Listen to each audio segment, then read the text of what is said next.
আমার একটা অভ্যাস ছিল, রাত গভীর হলে যখন বাড়ির সবাই ঘুমিয়ে পড়ত আমি একা বসে থাকতাম, ফোনের স্ক্রিনের আলোয় মুখ ঢেকে।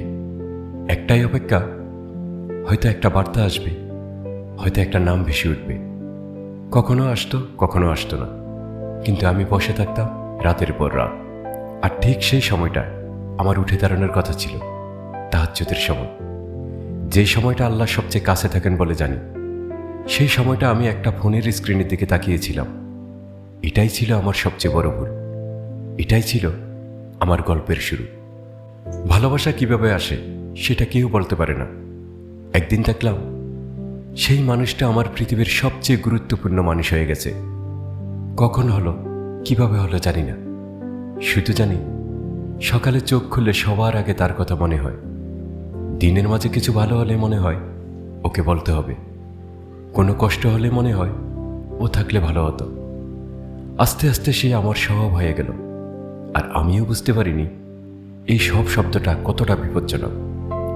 নামাজের সময় উঠতাম, জায়নামাজ বিছাতাম, হাত পাততাম, কিন্তু মন থাকতো না। সূরা পড়ছি, কিন্তু মাথায় ঘুরছে গতকালের কথোপকথন। রুকুতে গেছি, কিন্তু ভাবছি আজকে কি ও মেসেজ করবে। সিজদায় কপাল রেখেছি মাটিতে, সেই সবচেয়ে পবিত্র মুহূর্তে।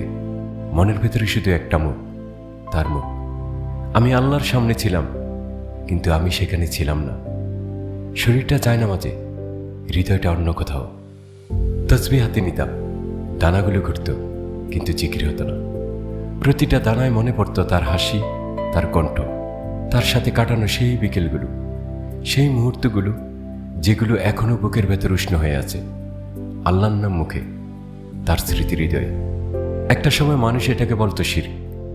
আমি সেদিন শব্দটা এড়িয়ে যেতাম, কিন্তু গভীর রাতে বালিশে মুখ গুজে যখন নিজের সাথে সৎ হতাম, বুঝতাম একজন নশ্বর মানুষকে আমি এমন এক জায়গায় বসিয়ে দিয়েছি যেখানে থাকার অধিকার কেবল একজনের, একমাত্র স্রষ্টার। মুনাজাতে হাত তুলতাম, কিন্তু কি চাইতাম? জান্নাত? না। আল্লাহর সন্তুষ্টি? না। গুনাহ মাফ? না। চাইতাম শুধু তাকে, চাইতাম সে যেন আমাকে না বলে, চাইতাম সে যেন থাকে। আল্লাহর দরবারে দাঁড়িয়ে আল্লাহর কাছে চাইছি একজন মানুষকে, যেন আল্লাহ আমার কাছে শুধু একটা মাধ্যম, আর আসল গন্তব্য সেই মানুষটা। এটা বলতে গিয়ে আজও বুকে লাগছে। আমি কখনো খারাপ মানুষ ছিলাম না। নামাজ পড়তাম, রোজা রাখতাম, মানুষকে সাহায্য করতাম, কিন্তু ভেতরে ভেতরে একটা জায়গায় আমি সরে গিয়েছিলাম, নিজেও টের পাইনি। আল্লাহ আমার জীবনে ছিলেন, কিন্তু কেন্দ্রে ছিলেন না। কেন্দ্রে ছিল সেই মানুষটা, আর এটাই ছিল আমার ভেতরের সবচেয়ে বড় অন্ধকার। তারপর একদিন সব ভেঙে পড়ল। কোনো নাটকীয় ঘটনা না, কোনো ঝগড়া না, শুধু একটা দূরত্ব, যেটা ধীরে ধীরে এত বড় হয়ে গেল যে একদিন সেই মানুষটা আর আমার জীবনে রইল না। আমি প্রথম কয়েকদিন অবিশ্বাস করলাম, তারপর কাঁদলাম, তারপর অপেক্ষা করলাম, কিন্তু সে ফিরল না। আর তখন আমি প্রথমবার নিজের ভেতরটা দেখলাম সত্যিকার অর্থে। সেখানে শুধু শূন্যতা, এত বড় শূন্যতা যে মনে হচ্ছিল বুকের ভেতর কেউ একটা গর্ত করে রেখে গেছে। শ্বাস নিতে পারছি, কিন্তু পাচ্ছি না। চোখ খোলা আছে, কিন্তু কিছু দেখছি না। চারপাশে সবটি, আর আমি ভেতর থেকে ভেঙে খান। সেই রাতে জায়নামাজে বসেছিলাম, দোয়া করতে চাইলাম, কিন্তু শব্দ এলো না, শুধু চোখ দিয়ে পানি পড়ল। আর সেই কান্নার মাঝে হঠাৎ একটা উপলব্ধি এলো, যেটা আগে কখনো আসেনি। আমি এতদিন যার জন্য কাঁদছিলাম, সে একজন মানুষ। সে ভুল করতে পারে, সে ছেড়ে যেতে পারে, সে আমাকে পূর্ণ করতে পারে না, কিন্তু আল্লাহ কখনো ছেড়ে যান না। আল্লাহ ভুল করেন না, আল্লাহ ক্লান্ত হন না। আমি এতদিন যার কাছে পূর্ণতা খুঁজছিলাম, সে কখনো আমাকে পূর্ণ করতে পারত না, কারণ এই পূর্ণতার জায়গাটা কোনো মানুষের জন্য তৈরিই হয়নি। তখন মনে পড়ল কোরআনের সেই কথা। আল্লাহ বলেছেন, জেনে রেখো আল্লাহর স্মরণে হৃদয় প্রশান্ত হয়। আমি এই আয়াতটা 1000 বার পড়েছি, কিন্তু কখনো বুঝিনি। সেদিন রাতে সেই ভাঙা অবস্থায় প্রথমবার বুঝলাম, হৃদয়ের প্রশান্তি কোনো মানুষের কাছে নেই, কোনো সম্পর্কের কাছে নেই, কোনো প্রেমের কাছে নেই। এটা শুধু এক জায়গায় আছে, কিন্তু ফিরতে পারছিলাম না সহজে। মনের ভেতরে একটা কণ্ঠ বারবার বলতো, তুমি বেশি দূরে চলে গেছো, তোমার মতো মানুষ কি আর ফিরতে পারে?